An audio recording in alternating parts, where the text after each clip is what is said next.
So, yan guys. Nandito tayo sa barangay ko din. Yan bang balay ng busing natin, yung budiga.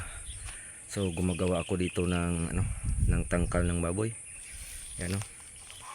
Yan po. Yan pang masa. Mag-isa lang ako, wala akong kasama. Yan. Yan ang kalsada. Yan. Puro ng kahoy. Yan.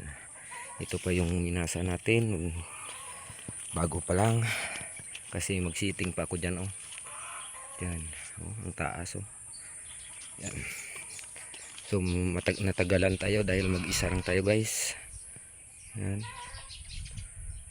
So ito buhusan pa to ng para sa poste. Yan. Buhusan pa yan.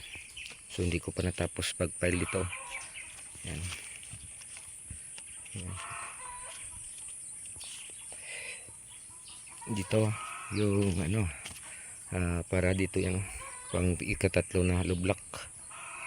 Tiniko ko lang muna kasi hindi ko pa napailan dito. Ito yan hanggang dulo. Yan. Yan. 1, 2, 3, 4, 5, 6, 7, 8 kasampaw. Yan guys, parang pader. Yan. So dito tayo kumukuha ng balas sa itaas guys, at saka hollow block nandun sa itaas.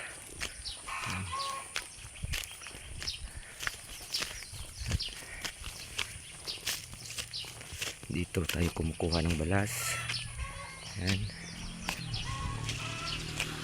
So yung tubig at saka hollow block nandun no? Sa may tangke na yun no? Yan. Yun ang hollow block ko, layo doon nakala natabunan ng doon sa kapunta. Yan. So yan ang sa ilalim yung yung tangkal. Yan o. Ito po ako sa gilid ng kalsada.